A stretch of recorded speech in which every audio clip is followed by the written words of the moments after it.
Gate 2021 का countdown शुरू हो चुका है and now we are in the end game. इतने सारे चैप्टर्स, इतने सारे सब्जेक्ट्स, क्वेश्चंस लगाएं या थ्योरी पढ़ें, lot of things are going into mind. आप सोचते क्या पढ़े क्या छोड़े, कहाँ से पढ़े किससे पढ़े। Unacademy brings you a new crash course where you get complete syllabus with best solutions. आपको मिलेगा हर क्वेश्चन का जवाब हमारे नए क्रैश कोर्स उम्मीद में। एक complete series with full syllabus, होंगे 10 बेस्ट एजुकेटर जो मिलके बनाएंगे आपकी जिंदगी को आसान। 35 दिनों में complete syllabus with best questions. सारे सब्जेक्ट्स बस एक चैनल पे, तो देर किस बात की, हो जाता यार गेट 2021 को क्रैक करने के लिए।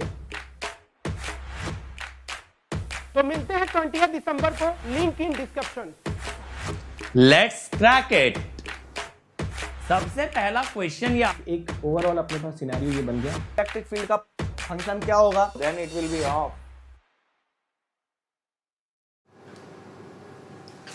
Good evening everybody, good evening one and all, and welcome to Creatrix channel my dear friends. We are live with another session on power system.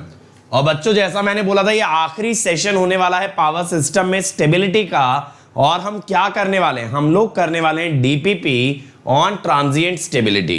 ठीक है, तो ट्रांजिएंट स्टेबिलिटी में यार जितना भी इक्वल एरिया क्राइटेरिया आप लोगों ने पढ़ा है, आप लोगों ने देखा है कि क्या फॉर्मूला यूज होता है। जैसा मैंने आपको बताया भी था, fault in the middle of a line को अगर याद कर लिया जाए उससे सारे केसेस बन जाते हैं। तो वही चीज मैं आपको दिखाने वाला हूं, वही चीज मैं आपको विजुअलाइज कराने वाला हूं, और उसी की मदद से हम सारे क्वेश्चंस को क्रैक करने वाले हैं। ठीक है, तो हो जाइए तैयार इस सेशन के लिए। और आज बात करेंगे क्वेश्चंस की। टाइमर आपको मिलेगा, within that given time you have to crack each and every question. तो सबसे पहले let me introduce myself. My name is Ankit Goyal. I got AIR1 twice in GATE in 2014 and 2018. I was awarded President of India Gold Medal in the year 2013 when I graduated from IIT Indore. Till date, I have trained more than 1 lakh students in the online and the offline classes, and I am presently working as a director at Unacademy for GATE department. Okay, now my dear friends, these are my credentials, but what matters the most? What matters the most? What matters the most is कि भाई आप लोग क्या करते हो इस साल। आप लोगों के लिए यार देखो, मैंने और मेरी पूरी टीम ने पूरी जान लगा दी है इस साल। We have provided so much of content, so much of revision packages as well. But बेटा अब आपकी बारी है, अब आपकी बारी है कि आपको अपने क्रेडेंशियल्स में ये लिखना है। अब तक मैं लिखता आया हूं, लेकिन मैं चाहता हूं मेरे बच्चे ये चीज लिखें। AIR1, AIR10, AIR100, ये चीजें आप लोग लिखो, क्योंकि अगर यार आप लोग सक्सेसफुल होते हो तो वो हमारे लिए बहुत बड़ी बात है। आप लोगों की सक्सेस में हमारी सक्सेस छुपी है, and that is what we want. अब देखो यार, आप लोगों के लिए हम लोग YouTube पे तो फ्री क्लासेस लगाते ही लगाते हैं, लेकिन एट द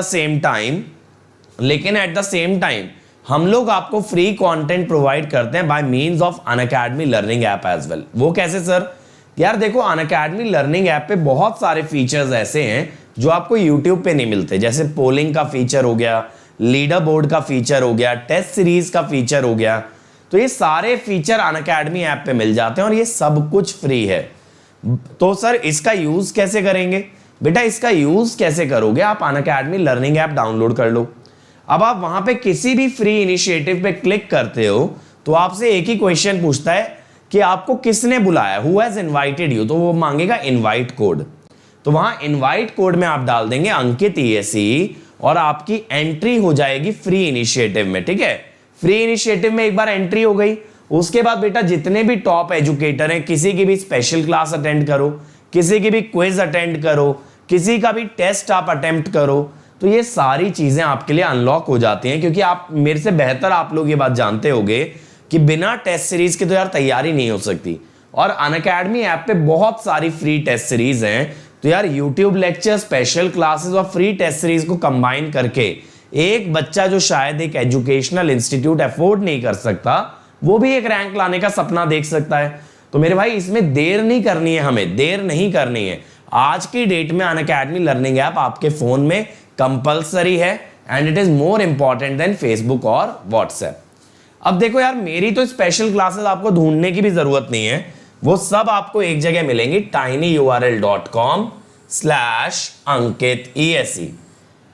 अब सर जो हमारी क्लासेस मिस हो गई उनका क्या करें? बेटा वो फोल्डर बाय फोल्डर आपको सब्जेक्ट बाय सब्जेक्ट मिल जाएंगी, और जो आगे लूंगा ना वो एक फोल्डर में मिल जाएंगी अपकमिंग स्पेशल क्लास।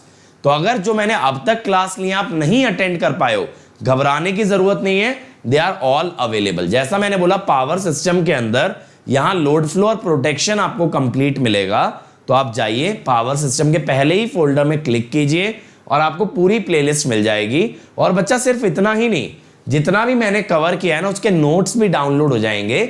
जब आप लिंक पे क्लिक करोगे, क्लास ओपन करोगे, वहां डाउनलोड पीडीएफ का ऑप्शन आपके पास आ जाएगा। तो आपको नोट्स भी मिलेंगे, क्लासेस भी मिलेंगी, उसमें क्वेश्चन भी कराए गए हैं और टेस्ट भी मिलेंगे। तो कंप्लीट पैकेज है बेटा। इसके अलावा देखो हमने इंडिया की सबसे पहली वीडियो बुक बना दी है bit.ly/getlive। आप इस लिंक पे जाओगे तो आप ये देखोगे हर सब्जेक्ट का आपको फोल्डर मिलेगा, और उस सब्जेक्ट के अंदर क्या होगा, उसके लेक्चर होंगे चैप्टर बाय चैप्टर, और उनके पीडीएफ्स भी मिलेंगे, पीडीएफ भी मिलेंगे, लेक्चर भी मिलेंगे। तो बेटा इतना स्ट्रक्चर्ड फॉर्म में कंटेंट मिलेगा कि अगर आपको लगता है आप अनअकैडमी अफोर्ड नहीं कर सकते, then also you can succeed. मैं ये कभी नहीं कहता बेटा यूट्यूब से रैंक नहीं आ सकती, इट्स जस्ट दैट कि प्लस से रैंक लाना या अनअकैडमी से रैंक लाना इजी है एज कंपेयर टू यूट्यूब, बाकी देयर इज नो डिफरेंस। ठीक है, इजी हो जाता है, आपको मदद ज्यादा मिल जाती है अनअकैडमी सब्सक्रिप्शन में। बाकी रैंक तो अगर बेटा देखो कोई लाना चाहता है और पूरी जान लगाने को तैयार है तो वो बिल्कुल ला सकता है, बिल्कुल ला सकता है बेटा, क्योंकि आपके हार्डवर्क को कोई भी चीज सब्स्टिट्यूट नहीं कर सकती, उसका कोई सब्स्टिट्यूट अवेलेबल है ही नहीं। अब देखो अनअकैडमी सब्सक्रिप्शन में ऐसा क्या मिलता है जो इतनी मदद हो जाती है यार। वहां पे ना आपको एक तो n नंबर ऑफ बैचेस मिलते हैं, और गजब की बात यह है कि एक सब्सक्रिप्शन में सारे बैचेस ओपन अप हो जाते हैं। आप कितनी बार भी कितने भी बैचेस देख सकते हो, कोई सेशन मिस हो जाए तो रिकॉर्डेड देख सकते हो। और बेटा सबसे बढ़िया बात यह है वीडियो पे लिमिट नहीं है, एक ही वीडियो आपको 10 बार देखनी है, आप 10 बार देखो। और बैचेस, सर ये बैचेस क्या है? देखो बैचेस बेटा सबके माइंड में एक ही चीज रहती है कि सर ये गेट के बैचेस है, मैं 10 बैच क्यों करूं, मैं करूंगा तो एक ही बैच। नहीं बेटा, गेट के बैच है, ईएससी प्रीलिम्स के बैच है, ईएससी मेंस के बैच है, प्लेसमेंट का बैच है, इंटरव्यू गाइडेंस के लिए बैच है, ठीक है, सेमेस्टर एग्जाम्स के लिए बैच है, वीकेंड बैच है, 1 year 2 year 3 year foundation batch है, एई एग्जाम्स के बैचेस हैं, पीएसयू एग्जाम्स के बैचेस हैं। तो बेटा इतने सारे एग्जाम आपके एक सब्सक्रिप्शन में टारगेट हो जाते हैं ना, इसीलिए it is much better than YouTube. क्योंकि यार देखो यूट्यूब पे हम क्या कर रहे हैं, we are providing you different subjects, है ना। अब बाकी अलग अलग एग्जाम के लिए आप ही को यूज करना है उन सब्जेक्ट्स को, and then you have to plan accordingly. But यहां आपको ना उसी चीज के डेडिकेटेड बैचेस मिलेंगे। और बेटा बैचेस के अंदर सिर्फ यूट्यूब की तरह लेक्चर्स नहीं मिलेंगे, हर 6 दिन लेक्चर होगा क्लास में, 7वें दिन आपका टेस्ट होगा, every Sunday there will be a quiz. और इसके अलावा आपको घर के लिए होमवर्क के लिए डेली प्रैक्टिस पेपर मिलेंगे। इसके अलावा डेली प्रैक्टिस पेपर के अलावा आपको एक पूरा क्वेश्चन बैंक मिलेगा अनअकैडमी की साइड से, जो आप अपने मोबाइल में कहीं से भी एक्सेस कर सकते हो, कभी भी क्वेश्चन लगा सकते हो। अनअकैडमी के एंड से टेस्ट सीरीज अलग मिलेगी। और बेटा सबसे बढ़िया बात, जितने डाउट आते हैं आपके लाइव क्लास में आंसर किए जाएंगे। तो हम डाउट क्लियरिंग बैच भी रखते हैं अलग से, और इसके अलावा हर चौथा सेशन भी डाउट के लिए डेडिकेटेड होता है। तो that is what makes it so much better. और आइकॉनिक है इसका बड़ा भाई, जहां एक पर्सनल कोच मिलेगा, वो आपकी स्ट्रेटेजी भी बनवाएगा, टीचर्स आपके साथ सेशन लेके आपकी स्टडी को बूस्ट करेंगे, आपके टेस्ट का सेपरेट एनालिसिस मिलेगा जहां आपको अपनी स्ट्रेंथ्स और वीकनेसेस समझ आएंगी, और बेटा स्टडी मटेरियल एक्स्ट्रा देंगे, थ्योरी और क्वेश्चन बैंक। तो करना क्या है यार, आपको ऐप पे जाके गेट सब्सक्रिप्शन करके पेमेंट करते टाइम कोड चेक कर लेना है, that it is Ankit ESE। तो इसी कोड से यार फ्री आपको मिलेगा, इसी से प्लस मिलेगा, और इसी से मिलेगा आइकॉनिक। तो जैसा मैं बार बार आपको बोलता हूं, कोड एक काम अनेक। तो बेटा भले ही फ्री में एनरोल करो प्लस में या आइकॉनिक में, but you need to have the Unacademy learning app. और अब टाइम आ चुका है बच्चों क्विज का, तो जल्दी से सब लोग यार मेरे पासवर्ड लिख देंगे चैट के अंदर। चैट के अंदर सबने पासवर्ड डाल देना है। Then we are going to start the question. Then we are going to start the question once you write the password. तो बच्चों बताओ पासवर्ड क्या है भाई सेशन का? Come on everybody, come on everybody, tell me the password of this section. Yes yes yes, let's crack it, let's crack it. तो बेटा बढ़िया क्वेश्चन आने वाले हैं, विद टाइमर आने वाले हैं। कुछ क्वेश्चंस में मैंने टाइमर नहीं डाला है, वो आपको मैं सॉल्व करके दिखाऊंगा how they are to be solve. तो आइए चलिए शुरू करते हैं।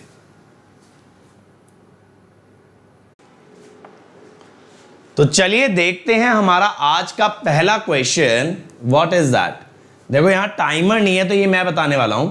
Station A transmits 50 megawatt power to station B. Steady state capacity is 100 megawatt. Determine the maximum allowable sudden load that can be applied without the loss of stability। तो देखो power angle curve से समझाता हूं। इसने बोला है station ए 50 megawatt power transmit कर रहा है टू स्टेशन बी, और मैक्सिमम लिमिट है यार आपकी 100। तो यहां पे जो आप कर्व ड्रॉ करोगे ना, इसकी ये जो पीक वैल्यू है दिस विल बी 100, ठीक है। और ये जो पावर ट्रांसमिट कर रहा है दिस विल बी 50। तो आप समझ ही गए होंगे ये एंगल 30 डिग्री आ जाएगा। कैसे? 50 is equal to 100 sine delta. तो डेल्टा इज 30 डिग्री, ठीक है। ये आ गया यार। अब पूछा क्या है कि कितना लोड लगा सकते हो सडनली। सडनली इसलिए यार क्योंकि ट्रांजिएंट तभी बनता है जब कभी कोई सडन चेंज आए। अगर ग्रेजुअली लोड डालोगे तो ट्रांजिएंट थोड़ी बनेगा। तो कितना लोड सडनली लगाया जा सकता है कि स्टेबिलिटी लूज आउट ना हो। मान लो ये P पावर है,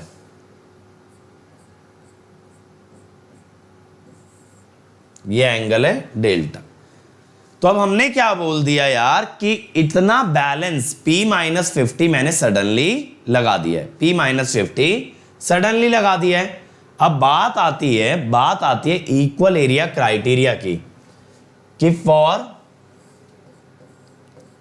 no loss of stability, stability lose ना हो, इसके लिए क्या होना चाहिए? आप कहेंगे sir equal area criteria satisfy होना चाहिए, है ना। अब मैं कहता हूं कि for critical case, critical case कब होता है? मैंने आपको देखो डेल्टा मैक्स का फंडा भी बताया था ना, कि ये वाला पॉइंट जो होता है ये मैक्सिमम है, इसके आगे चले गए तो स्टेबिलिटी लूज आउट हो जाएगी। अब इसने क्वेश्चन में पूछा है मैक्सिमम अलाउएबल सडन लोड। जब ये मैक्सिमम लोड की बात कर रहा है, यानी ये क्रिटिकल केस की बात कर रहा है, तो आप कहां तक की बात करोगे? डेल्टा मैक्स तक की। डेल्टा मैक्स तक की बात करोगे तो delta max will be pi minus, इसको डेल्टा 1 लिख लेते हैं, डेल्टा 1, ठीक है। अब हम क्या करते हैं, देखो 30 डिग्री से स्टार्ट होगा और कहां तक जा सकता है? Maximum, delta max. अब आप कहोगे सर डेल्टा मैक्स ये वाला क्यों नहीं लिया? यार देखो स्टीम इनपुट ना बदल के ग्रीन वाली लाइन से रेड वाली लाइन पे चला गया है। जब स्टीम इनपुट जो नया है उसी के अनुसार आप डेल्टा मैक्स देखोगे, ना कि पुराने के, क्योंकि ये तो अब एग्जिस्ट ही नहीं करता ना, ये तो चेंज हो गया। तो डेल्टा मैक्स में आप क्या लिखोगे? P माइनस 100, ये आना चाहिए। अब यहां पे आप लिख देंगे P into delta max minus pi by 6। जब भी यार एंगल साइन या कॉस से अलग लिखा जाएगा ना तो रेडियन में आएगा। -100 साइन का minus cos pi by 6 minus cos delta max. अब यार देखो इस इक्वेशन के अंदर ना दो वेरिएबल हो गए, एक तो डेल्टा मैक्स और एक पी। अब मैं क्या जानता हूं यार कि delta max pi minus delta 1 है और P है 100 साइन डेल्टा 1। तो आप इस तरह से ना दोनों वैल्यूज को डेल्टा 1 में लिख सकते हो, समझ रहे हो? डेल्टा मैक्स है pi minus delta 1, pi minus delta 1 में हो जाएगा कॉस डेल्टा 1,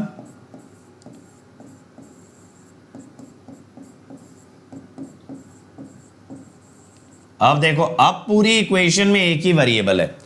अब आप सोच रहे होगे कि सर ने हमें मौका क्यों नहीं दिया ये करने का। बेटा क्योंकि मुझे आपको ये बताना था जब इतनी खतरनाक सी इक्वेशन बन जाए ना तो इसे सॉल्व करने के लिए न्यूमेरिकल मेथड लगाया जाता है, ये डायरेक्टली सॉल्व नहीं होगी। तो सर क्या ऐसा क्वेश्चन गेट में भी आ सकता है? बिल्कुल आ सकता है बच्चे, बिल्कुल आ सकता है गेट में, लेकिन ये आएगा एमसीक्यू में। तो आप क्या करोगे, इस मुकाम पे पहुंच के आप ऑप्शन डाल लोगे, आप ऑप्शन वेरीफाई कर लोगे कि डेल्टा 1 की कौन सी वैल्यू के लिए आपका आंसर सही आता है, ठीक है। बट चलो अभी के लिए तो मेरे पास ऑप्शन नहीं है ना, तो मैं आपको बताता हूं ये न्यूटन रैफसन से कैसे बनेगा। बट पहले चलो इस इक्वेशन को नेक्स्ट पेज पे लिख लेते हैं हम लोग। 100 साइन डेल्टा 1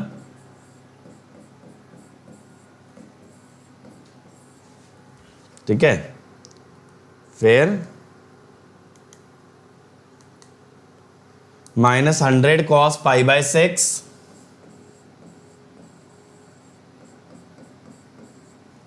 ठीक है, फिर क्या है -100 cos delta 1।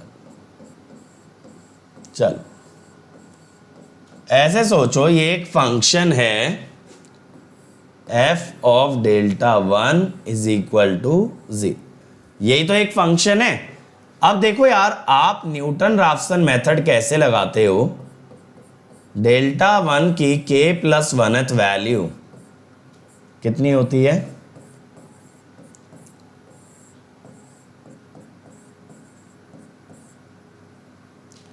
f delta 1 f dash delta 1 और इतना ही होता है मेरे ख्याल से, यही तो होता है। f delta 1 is equal to f delta not plus delta delta into f dash delta, तो हाँ इतना ही आता है, ठीक है। अब देखो यार f डैश डेल्टा 1 कितना होगा, पहले इसका डेरिवेटिव निकाल लेते हैं। कभी कभी क्या है मैं इतनी बेसिक चीजों में भी कंफ्यूज हो जाता हूं, बट चलो कोई बात नहीं। फिर प्रोडक्ट रूल के हिसाब से निकाल रहा हूं मैं इसका डेरिवेटिव।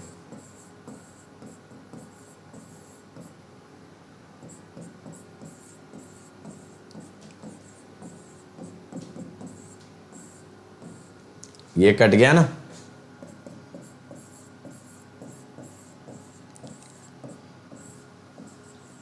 देखते जाना। अब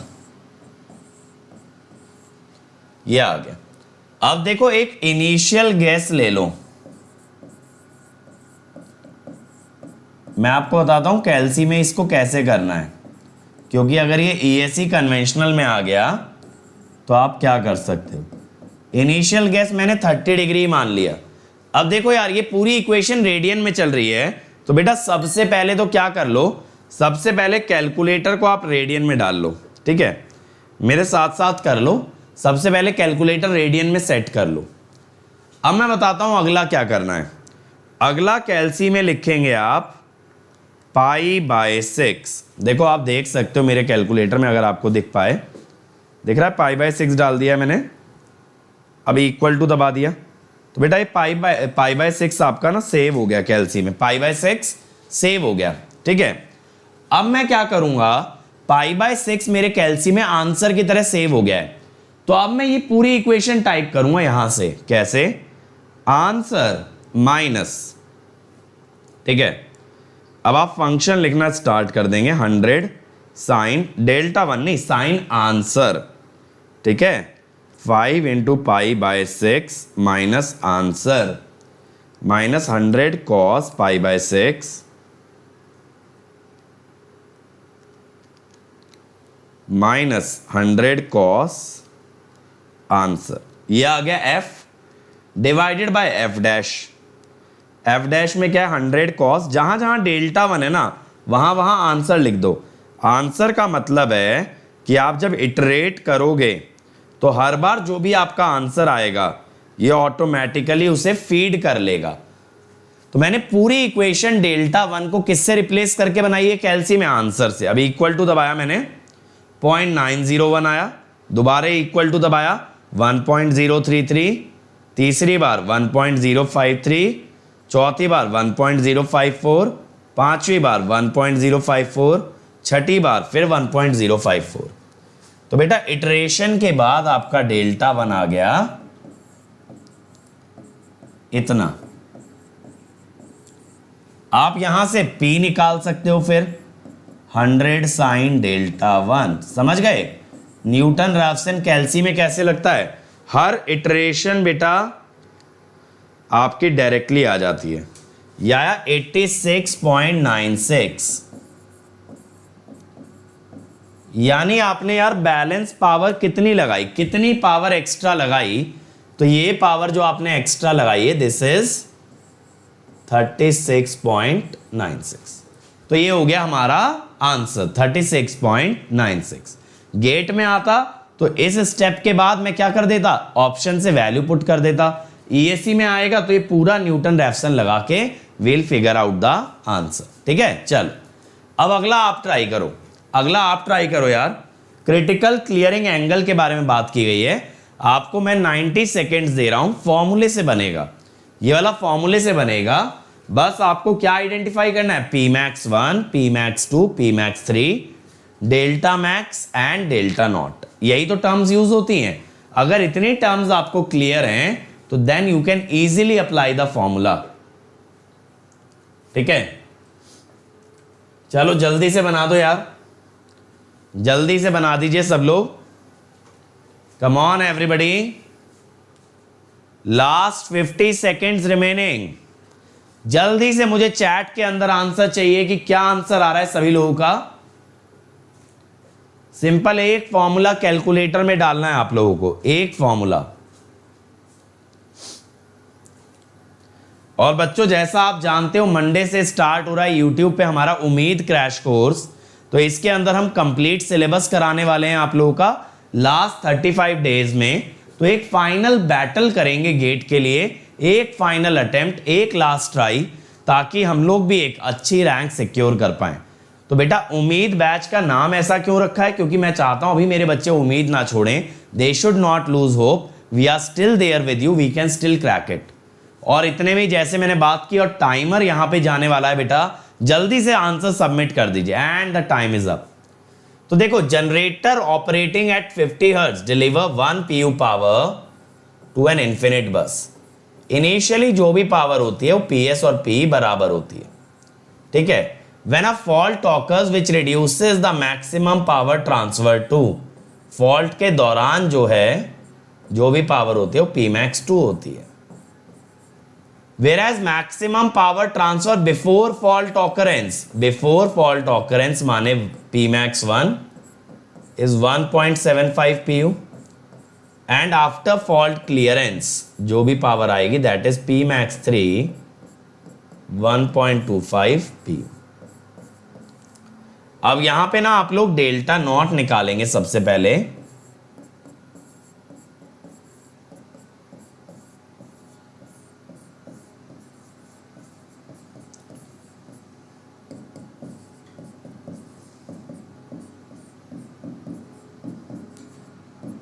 साइन इनवर्स 1/1.75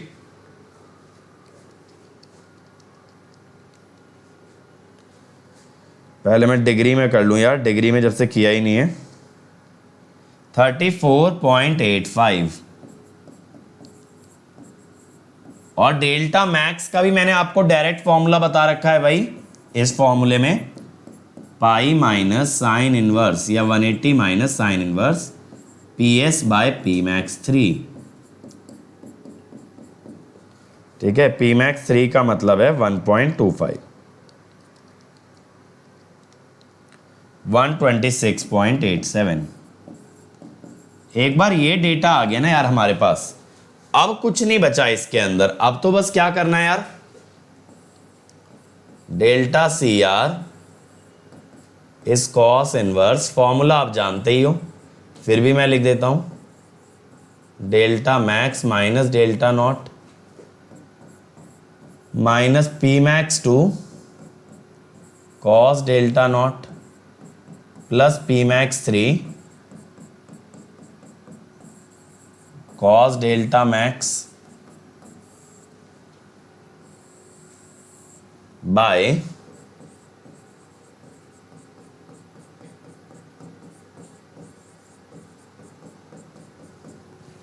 तो यहां पे डाल देते हैं ना वैल्यूज,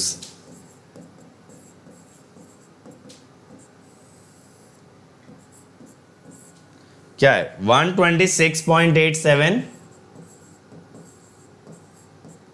माइनस 34.85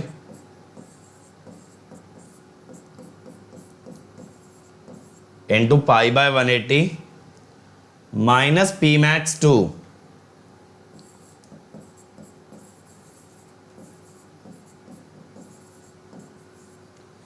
ठीक है, प्लस पी मैक्स 3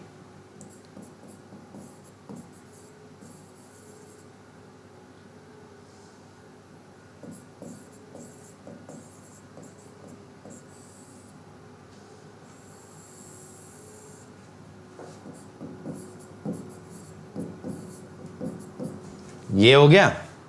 तो देखें भाई क्या आ रहा है, बस यार ये रेडियन वाला ख्याल रखना, बाकी तो देखो ट्रांजिएंट स्टेबिलिटी के सवालों में कुछ भी ऐसा खास नहीं होता है कि जो आप लोग ना कर पाएं, बस थोड़ा सा पेशेंस चाहिए होता है यार। अगर आप हड़बड़ा जाओगे तो इस तरह की कैलकुलेशन तो कभी नहीं कर पाओगे।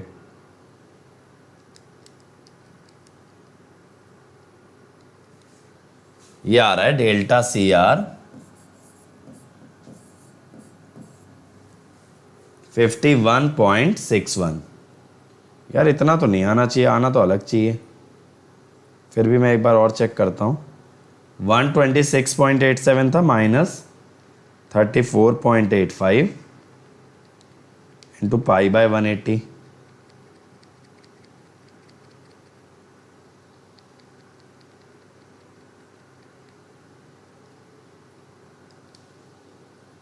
1.25 माइनस 0.4 डिवाइडेड बाय 0.85, 1 बाय 1.25 0.8 आ रहा था।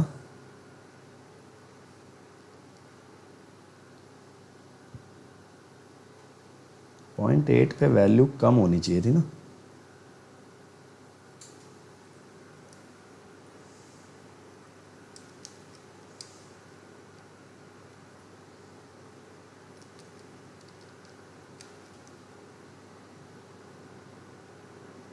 फिफ्टी 3.13 आ रही है, 1 बाय 1.25 तो 0.8 होता है साइन इनवर्स। 53.13 आ रही है, डेल्टा 1 से छोटा कैसे आ रहा है? मेरे हिसाब से फिर यार यही आ रहा होगा आंसर, और क्या, क्योंकि और तो मुझे कोई रीज़न दिख नहीं रहा इसके अंदर अलग आने का आंसर। ठीक है, फिर यही बनना चाहिए। तो let's keep this as the answer 51.61। वैसे जनरली क्या होता है ना, 70 वगैरह डिग्री के आसपास आता है। आई डोंट नो कि इस क्वेश्चन के अंदर डेटा में क्या गड़बड़ी है जो कि ऐसा आ रहा है। Still I would like to check once, क्योंकि यार ऐसा कभी होता नहीं है।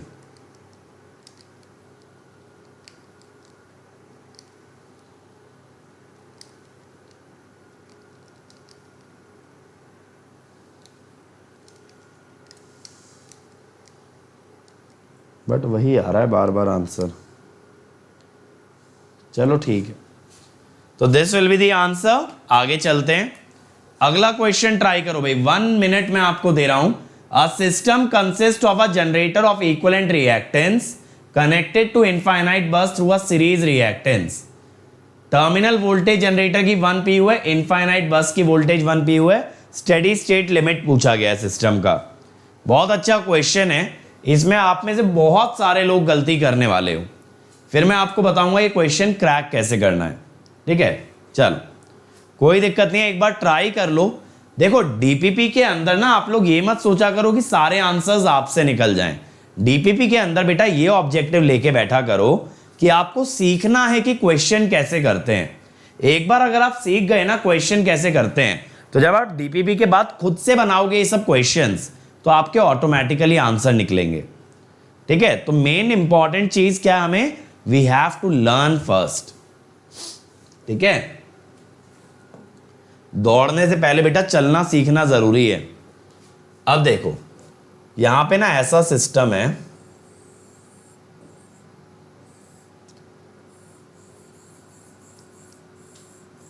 ये जनरेटर, ये उसकी रिएक्टेंस,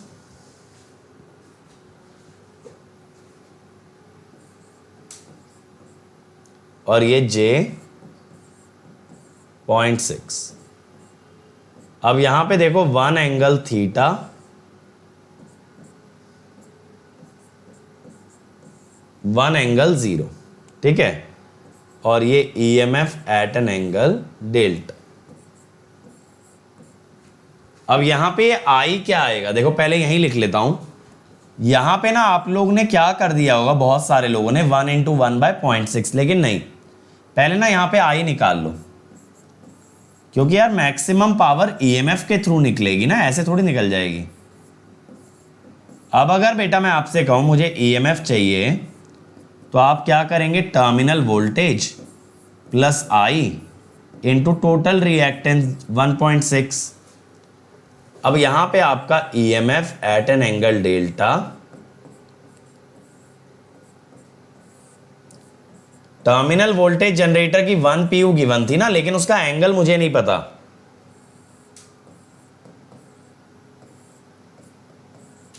तो ये 8/3 हो जाएगा, 8/3 हो जाएगा ना, ये 8/3 एंगल थीटा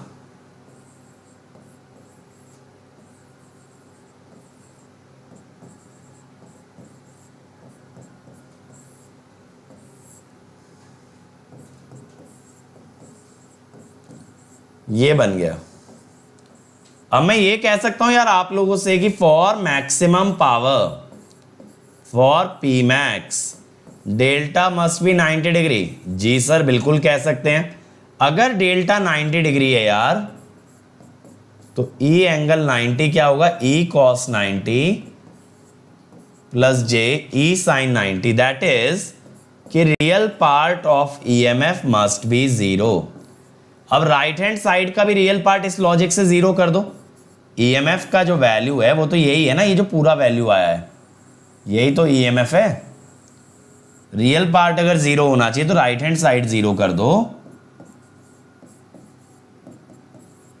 तो यहां से ना थीटा आ जाएगा यार, यहां से आपके पास थीटा आ जाएगा बच्चे, cos इनवर्स 5/8 51.31। ये आ गया थीटा। अब आपका EMF कितना हो जाएगा, जो इमेजिनरी वाला पार्ट है, 8/3 साइन थीटा। कैसे कंपेयर कर लिया ना, देखो 0 is equal to this, JE is equal to this.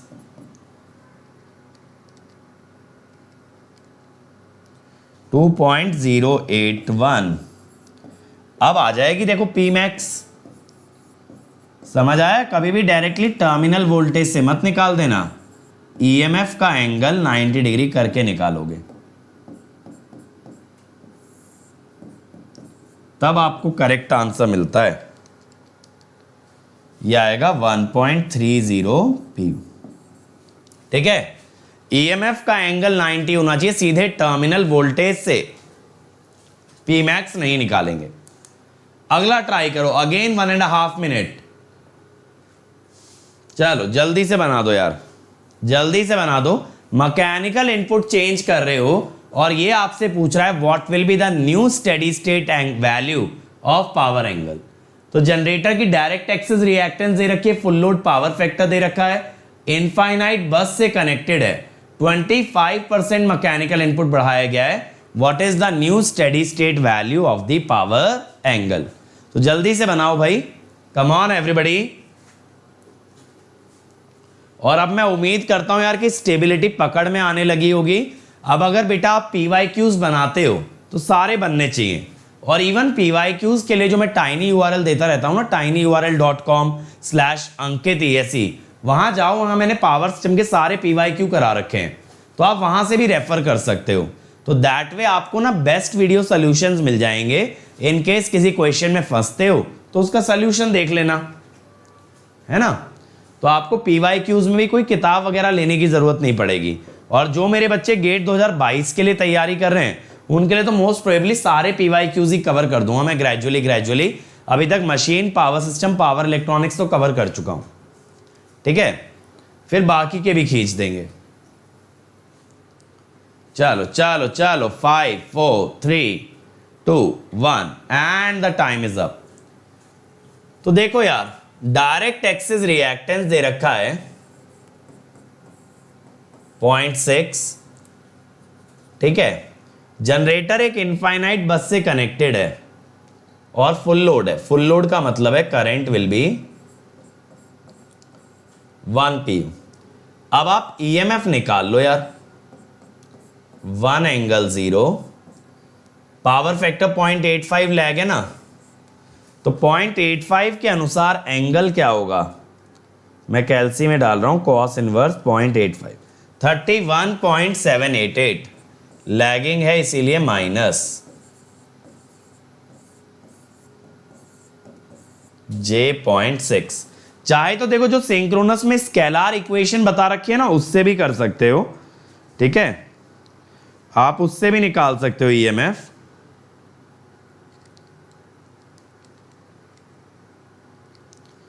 ये आ रहा है 1.4114 एंगल 21.182। अब यार देखो, इसने मैकेनिकल इनपुट 25% बढ़ाया है, यानी P2, लेकिन एक्साइटेशन तो नहीं बदला, तो EMF कांस्टेंट रहने वाला है। अब पावर होती है EV/X sine delta, EV/X sine delta. यहां से डेल्टा 2 निकाल लेंगे यार।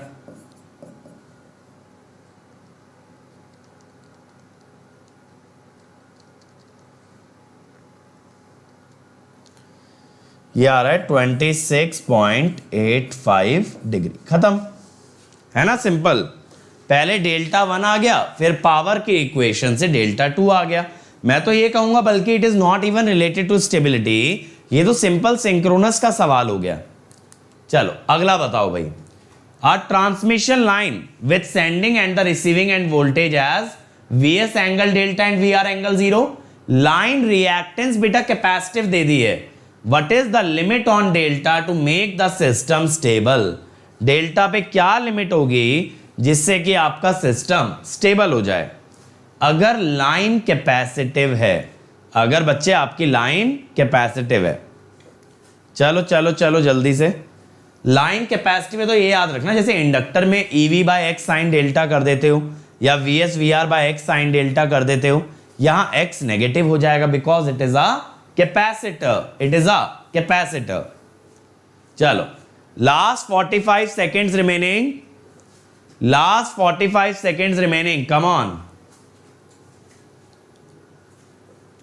come on come on come on everybody।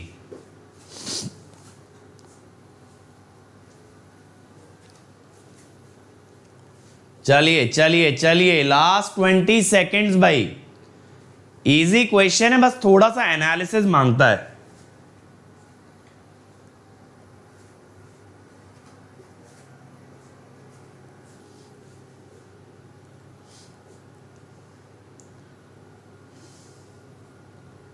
And the time is up. तो देखो मैं कहता हूं ड्यू टू कैपेसिटिव नेचर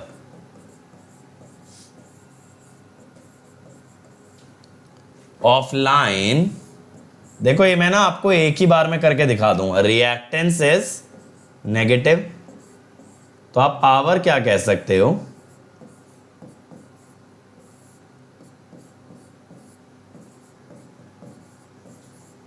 ठीक है,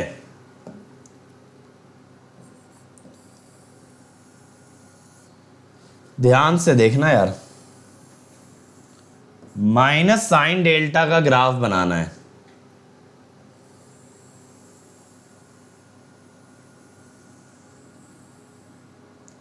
अब देखो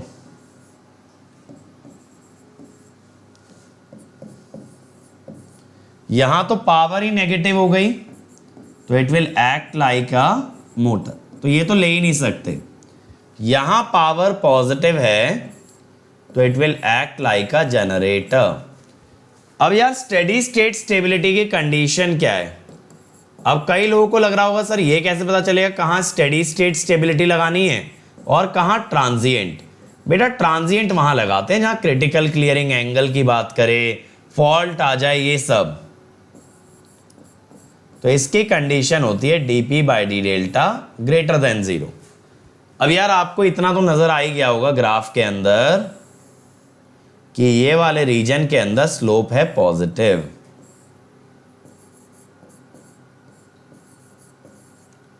तो क्या हो गया, -180 से -90, खत्म।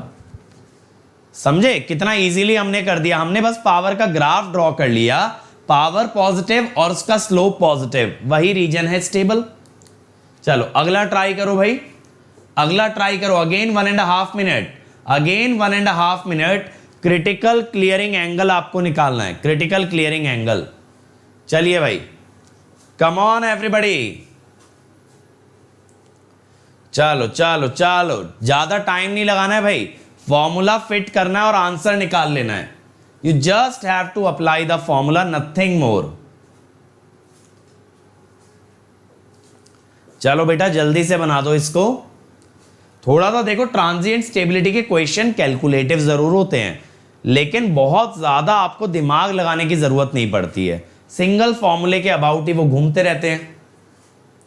ठीक है, बना दो अब जल्दी से, निपट जाना चाहिए वाला क्वेश्चन अभी। Come on come on come on everybody.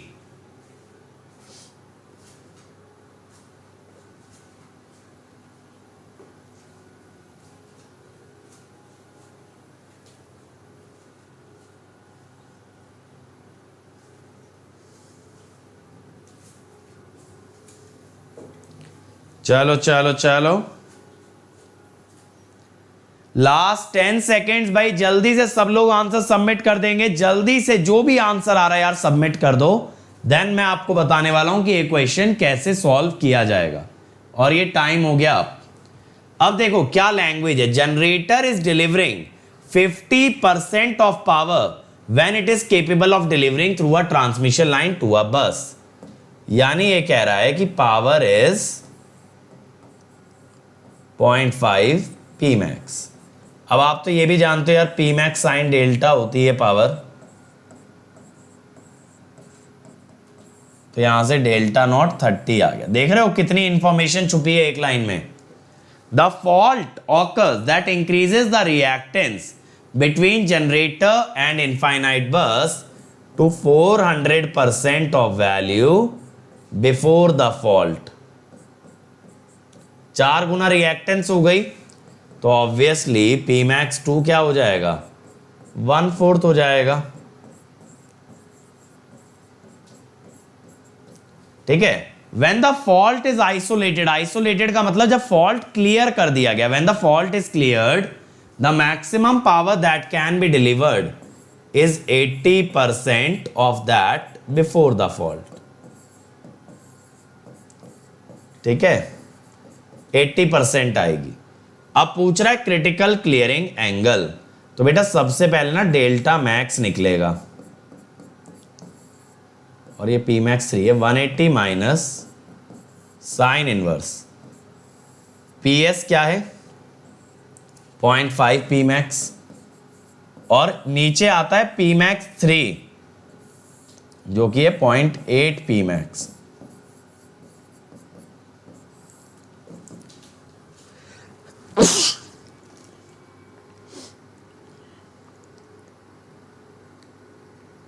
देख लेते हैं कितना आ रहा है। ये आ रहा है 141 पॉइंट। अब देखो यार फॉर्मूला तो आप सबको पता है इसीलिए मैं डायरेक्टली फॉर्मूले में वैल्यू पुट कर रहा हूं।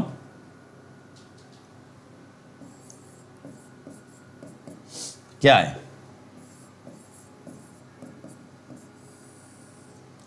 Cos inverse P S 0.5 P max है ना, अभी 0.5 ही लिखा रहने दो। Delta max minus delta not. आप सोच रहे होगे कि सर आपने क्यों नहीं लिखा पी मैक्स। बेटा देखो हर वैल्यू पी मैक्स में है तो वो वैसे भी कट जाएगा। Minus P max 2 0.25 cos delta not plus P max 3 cos delta max. ठीक है, डिवाइडेड बाय पी मैक्स 3। तो देखो ऊपर नीचे पी मैक्स आता ना तो वो कट जाता। अब यहां से कितनी वैल्यू देगा हमें,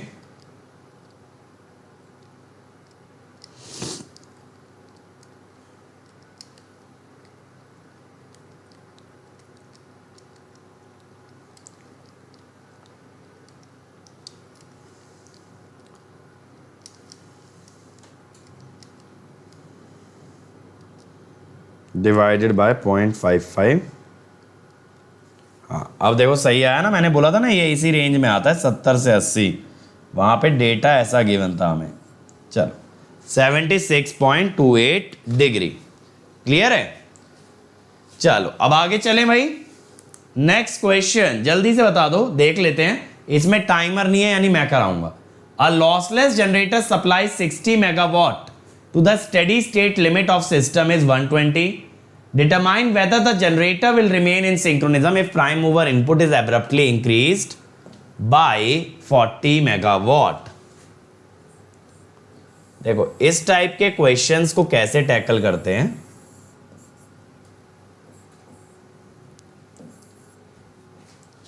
तो P वर्सेस डेल्टा का ग्राफ बना लो यार। बोला है लिमिट है 120 मेगावाट की। कितने की लिमिट है ये 120 मेगावाट की। अब ये 60 मेगावाट सिस्टम को सप्लाई कर रहा है। ये आ गया 60।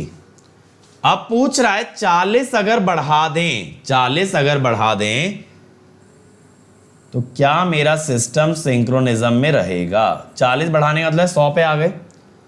अब एक सिंपल सा तरीका है यार, देखो आपका यहां पीएस ज्यादा है पी से, तो ये है accelerating area.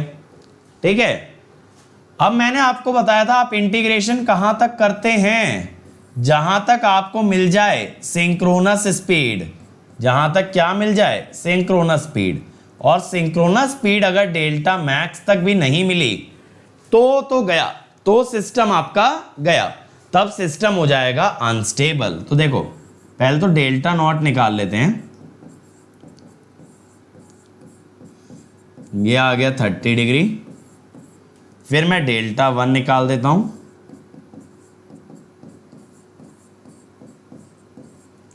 Sign inverse 100 by 120।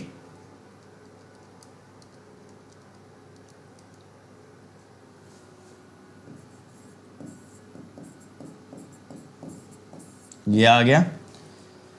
अब यार बात यह आती है कि सर कैसे जज करें सिस्टम सिंक्रोनिज्म में रहेगा या सिंक्रोनिज्म लूज कर जाएगा। उसके लिए मुझे यह पता लगाना पड़ेगा क्या ये डेल्टा मैक्स तक ओमेगा एस गेन कर ले रहा है। अगर डेल्टा मैक्स तक कर ले रहा है तो स्टेबल है, डेल्टा मैक्स या डेल्टा मैक्स से पहले तक। अगर नहीं कर पाया तो अनस्टेबल है। तो मैं क्या कहता हूं कि ये वाला एरिया तो एक्सेलरेटिंग एरिया हो गया। और ये जो है ना, ये डी एक्सेलरेटिंग का मैक्सिमम है, यानी डी एक्सेलरेशन इससे ज्यादा आ ही नहीं सकती, इससे ज्यादा डी एक्सेलरेशन आ ही नहीं सकती, क्योंकि डेल्टा मैक्स के आगे तो अनस्टेबल ही हो जाएगा। अब मैं ये कहता हूं अगर ये maximum D accelerating area accelerating से ज्यादा है, यानी डी एक्सेलरेशन आने की काबिलियत एक्सेलरेशन से ज्यादा है, तो कहीं ना कहीं ओमेगा एस मिल जाएगा, ये पक्का है, कहीं ना कहीं ओमेगा एस मिल जाएगा, ये पक्का है। और ये एरिया अगर कम पड़ गया, ये एरिया अगर कम पड़ गया तो बेटा फिर डेल्टा मैक्स तक भी ओमेगा एस नहीं मिलेगा। कहने का मतलब ये जो पहले वाला एरिया है ये क्या करा रहा है, एक्सेलरेट करा रहा है, ये एरिया इससे ज्यादा डी एक्सेलरेशन आ नहीं सकती। तो अगर मैक्सिमम डी एक्सेलरेशन एक्सेलरेशन से ज्यादा हो जाए, यानी कहीं बीच में ही ओमेगा एस मिल जाएगा। तो मैं क्या कहता हूं, 100 माइनस 120 साइन डेल्टा, आप ना इसको मैक्सिमम तक इंटीग्रेट कर लो। 30 से 180 माइनस डेल्टा 1 44, ठीक है। ये कितना आएगा, 180 माइनस 86.44, तो 80 गया, 6.44, 93.56।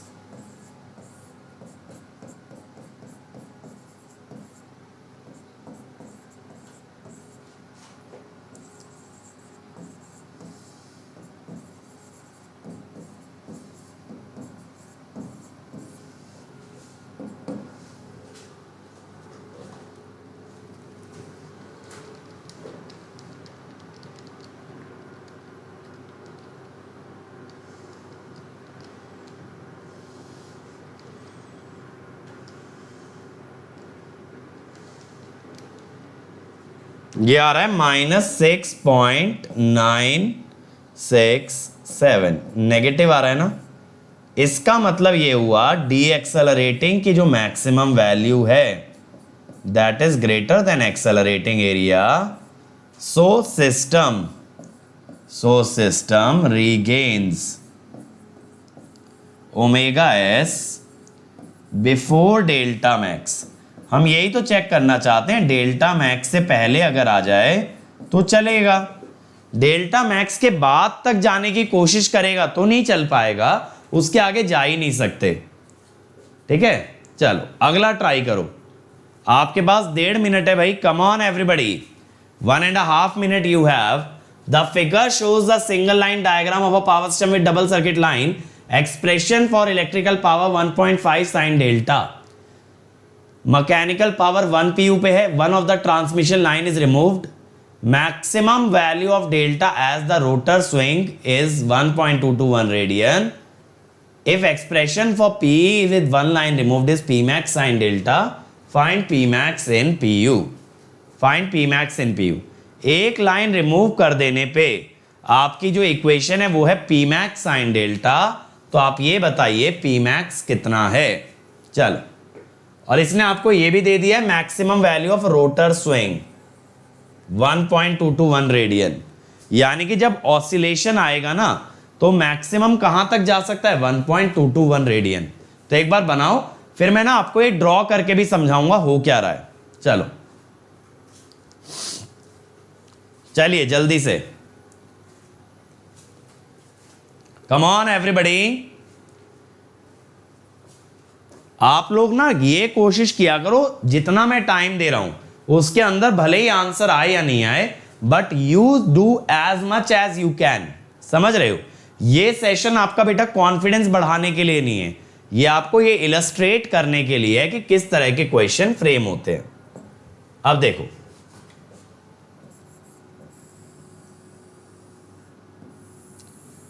जब एक लाइन रिमूव करते हो, ये चीज मैंने आपको कॉन्सेप्ट्स में भी बता रखी है कि रिएक्टेंस बढ़ जाती है, रिएक्टेंस बढ़ जाने से मैक्सिमम पावर घट जाती है। अब मान लो ये पहले है, ये 1.5 है, अब जैसे ही आपने एक लाइन रिमूव की होगी रिएक्टेंस बढ़ेगी और मैक्सिमम पावर घटेगी। ठीक है, अब हमें क्या बोला है, मैकेनिकल पावर बोला है 1 pu। तो मैं ना पहले इनिशियल एंगल निकाल लेता हूं 1.5 साइन डेल्टा नॉट। तो डेल्टा नॉट निकाल लेता हूं भाई एक बार।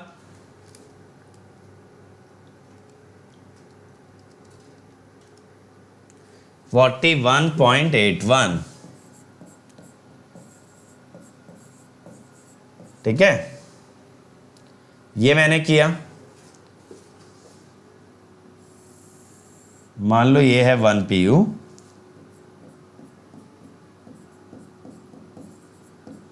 अब यार जैसे ही ना आप लाइन रिमूव करोगे, जैसे ही आप लाइन रिमूव करोगे, आप यहां से यहां जंप कर जाओगे, ए से बी। अब आप यहां जाओगे सी और फिर आगे भी जाओगे डी। ये कंटिंजेंसी एनालिसिस वाला केस हो गया। अब ये उसने आपको दे दिया है 1.221 रेडियन कि मैक्सिमम तक कहां जा सकता है। अब पूछा क्या है कि भाई अगर इसकी मैक्सिमम वैल्यू पी मैक्स है तो पी मैक्स बता दो। इजी है भाई, इक्वल एरिया क्राइटेरिया लगा लेते हैं। कैसे? पी एस है 1 और एक लाइन रिमूव करते ही इलेक्ट्रिकल पावर हो गई है पी मैक्स साइन डेल्टा। ये इंटीग्रेशन चलेगा 41.81 डिग्री से। अब देखो ऐसा कभी लिखना मत, मैंने लिख दिया है एक एंगल डिग्री में एक रेडियन में, तो मैं जो है ना ये रेडियन डिग्री वाले को रेडियन में ही कन्वर्ट कर लेता हूं। 41.81 का आ रहा है 0.7297। अब ये इंटीग्रेशन बनेगा 1.221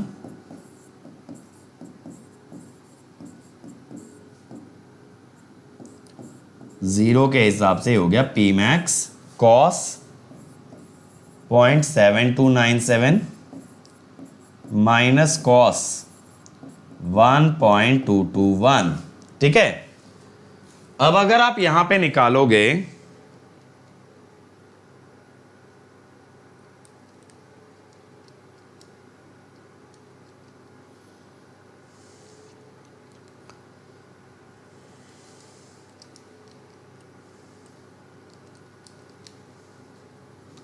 ये आएगा पी मैक्स यहां से 1.22 per unit.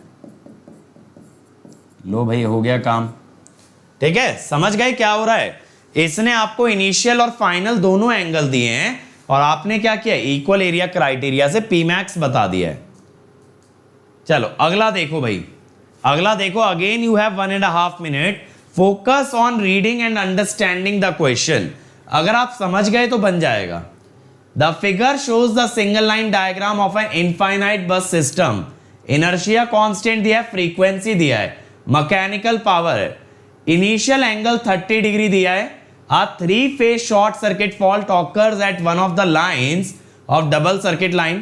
During fault, electrical power is P max sin delta. Delta and d delta by dt at the fault clearing are this. P max बताना है। अब ये बताना है P max क्या होगा। चलो, फॉल्ट क्लियरिंग के टाइम पे दे दिया है आपको वैल्यू डेल्टा और D delta by D T का, आपसे पी मैक्स पूछा है। चलो, ये सबसे अच्छा क्वेश्चन है, गेट के अंदर पूछा गया है। It's really really great question. यहां से आपकी लर्निंग काफी अच्छी हो जाएगी। ये बनेगा तो नहीं अपने आप से अनलेस आपने ये पहले कभी देखा हो, but the only thing is we need to learn as much as possible. ठीक है, और फिर मेरे दोस्त जो अभी मेरे साथ सेशन में जुड़ रहे हैं, मैं फिर याद दिला दूं यार, मंडे से नया क्रैश कोर्स स्टार्ट हो रहा है इस चैनल पे। दैट इज द उम्मीद crash course. 35 days complete syllabus और बेटा एक लास्ट अटेम्प्ट गेट क्रैक करने का। चलो 5 4 3 2 1 and the game is over. अब क्या बोला है देखो यार, एच हमें दिया है, fault occurs at certain location on one of the double circuit line. अब यहां पे ये समझना, यहां पे एक चीज समझने की कोशिश करना, h बाय पाई एफ ये हमारी स्विंग इक्वेशन होती है ना, यही होती है। अब यार D delta by D T जो इसने दे दिया है ना, यहां से दिमाग चकराएगा कि सर ये D delta by D T का यूज कैसे करेंगे। तो मैं बताता हूं कैसे यूज करेंगे। मैंने आपको बोला भी था एक बार, गेट के अंदर एक क्वेश्चन ऐसा आया है जहां डेरिवेशन का एक स्टेप लगता है। मैंने बताया था ना, 2d delta by D T से मल्टीप्लाई करना पड़ता है, यही वो क्वेश्चन है। अब आपको PS कितना दिया है भाई?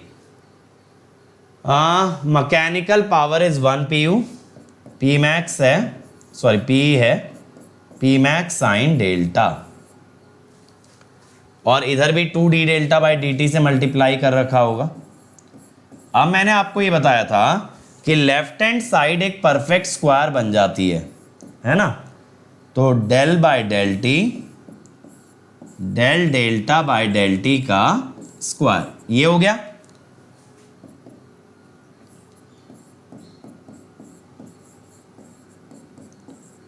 इसीलिए मैंने बताया था कि बेटा वो डेरिवेशन का स्टेप याद रखना, जब कभी आपको D delta by D T में बात करनी पड़ जाए वही काम आएगा। अब देखो हम क्या करते हैं,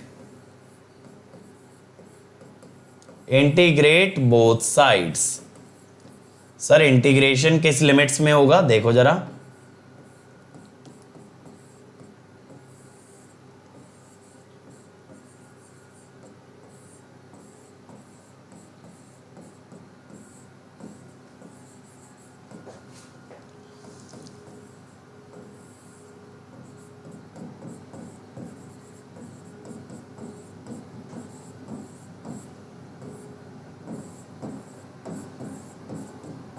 ये होगा।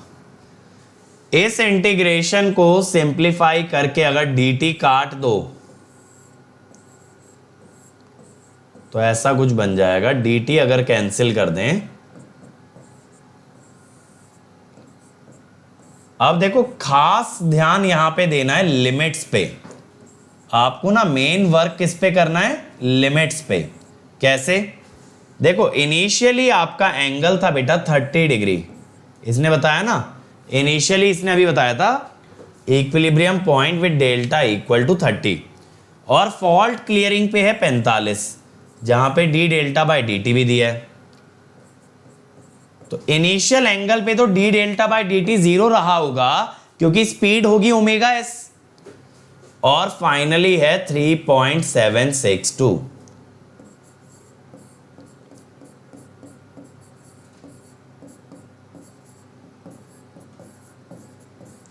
समझ रहे हो क्या हो रहा है?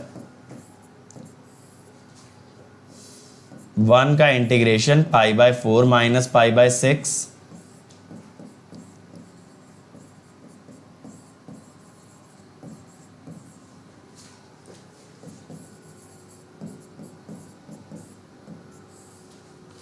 अब यहां से P मैक्स आ जाएगा यार।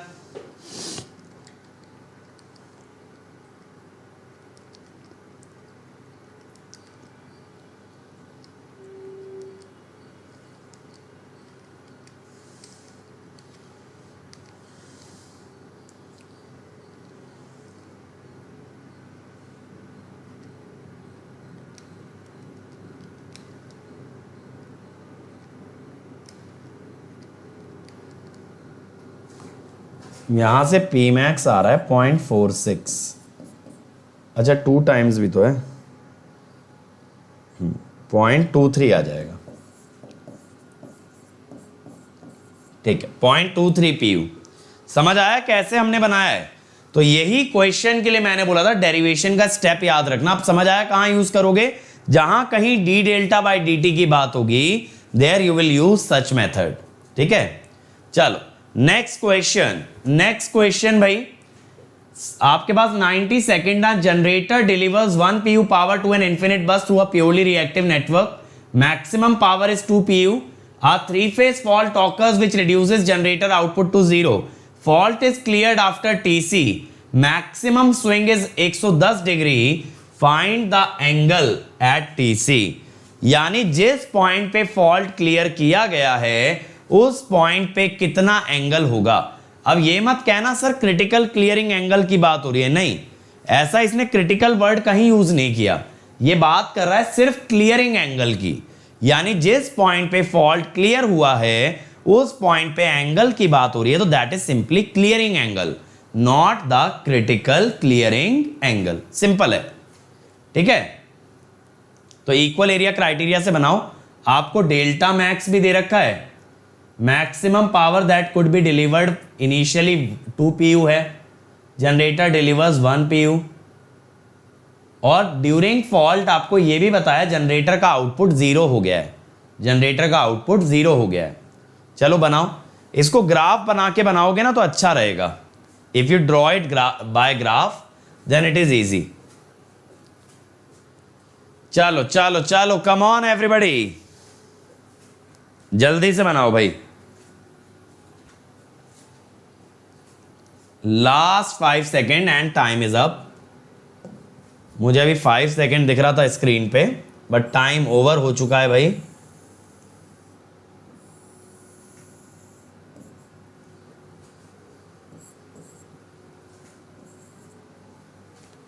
ठीक है, अब देखो,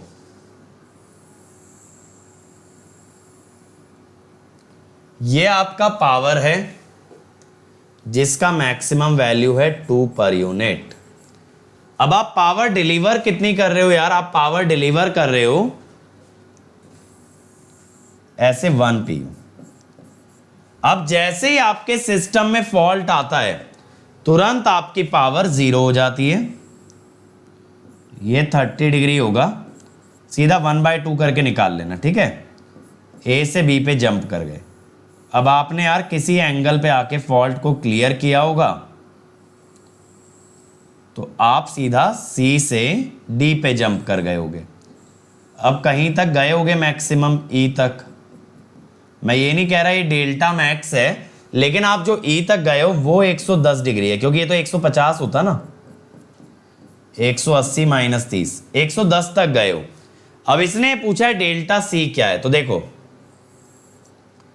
30 से लेके डेल्टा सी आपकी इक्वेशन बनेगी 1 - 0 डी डेल्टा। फिर डेल्टा सी से लेके 110 ये बनेगी 1 - पी मैक्स। पी मैक्स तो 2 है ना, और ये 0 आना चाहिए। समझ रहे हो क्रिटिकल केस क्यों नहीं है? क्रिटिकल केस में मैक्सिमम एंगल 150 डिग्री होता है, यहां 110 है।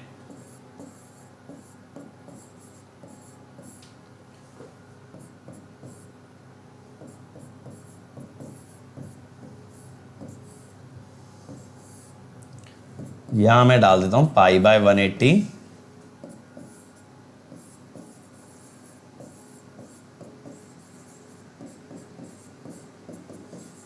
ये हो जाएगा। अब देखो यहां डेल्टा सी तो कट गए, 80 × π/180 divided by 2 plus cos 110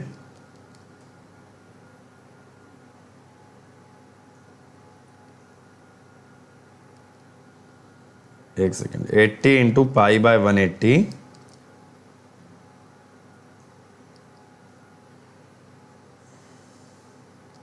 divided by 2 plus cos 110 cos inverse answer. तो डेल्टा सी आया 69.14 डिग्री रेडियन का ध्यान देना है भाई, डिग्री रेडियन में फंसोगे मैक्सिमम लोग, पहले ही बता रहा हूं, ठीक है। चलो, तो ये हो गए भाई हमारे इस सेशन के क्वेश्चन। और बच्चों हमारा अभी अभी इसी मंडे से एक बैच स्टार्ट हुआ है प्लस पे for GATE 2022 which has all the top educators. बेटा इस बैच में सारे टॉप एजुकेटर आपको पढ़ा रहे हैं, और ये बैच दिसंबर में स्टार्ट हुआ इसीलिए जल्दी खत्म होगा। सारे सब्जेक्ट सारे टॉप एजुकेटर लेंगे, इसमें मैं, Vishal sir, Shankar sir, Kamesh sir, हम सब सब्जेक्ट्स लेने वाले हैं।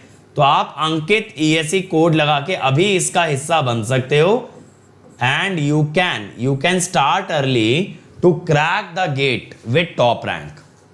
और ऐसे ही 2023 के लिए भी बैच चालू हुआ है यार, उसमें भी you can apply the same code and you can be a part of 2023 preparation. देखो 2023 वालों को ना थोड़ा सा धीरे कराएंगे सिलेबस, थोड़ा सा उन पे कम बर्डन डालेंगे और उनका सिलेबस और जल्दी कवर करके, मतलब 2023 के अर्ली पार्ट में कवर करके फिर हम उनको रिवीजन पे ज्यादा फोकस कराएंगे। तो बेटा अगर आप 2023 को एम कर रहे हो ना, तो बहुत अच्छी अपॉर्चुनिटी है कि अभी से तैयारी स्टार्ट कर लो, ताकि बाकी बच्चों से ना कई कदम आगे रहोगे, एक कदम नहीं कई कदम आगे। और ये हमने एक स्पेशल क्लास सीरीज चला रखी है भाई, इसके अंदर बेटा मैं कल रात को एक सेशन लेने वाला हूं, how to prepare power system, तो आप उसका भी हिस्सा बन सकते हो। इसमें हर टीचर, टॉप एजुकेटर एक एक सब्जेक्ट की स्ट्रेटेजी आपसे डिस्कस कर रहे हैं। तो बेटा इससे पहले आप अपनी जर्नी स्टार्ट करें, आपके लिए एक बहुत अच्छा स्टेप हो सकता है that you get to learn from the top teachers कि भाई how that subject is dealt, ये आप सीख सकते हो। ठीक है, अब देखो अंकित ESE कोड लगाने से आपको 1 ईयर की फीस लगेगी 27,225, 18 मंथ्स 34,650 और बेटा 24 मंथ्स 39,600। और आइकॉनिक में 1 ईयर की फीस लगेगी बेटा 45,225 और 2 ईयर की 66,600। ठीक है, और बेटा आप मुझे अनअकैडमी ऐप डाउनलोड करके फॉलो जरूर कर लेना। मैंने शुरुआत में ही बताया था why it is very important to have Unacademy learning app, क्योंकि वहां आपको मिलता है complete free package with test series, with practice question, with quizzes, with special classes, with combat. तो इतना कुछ फ्री मिलता है।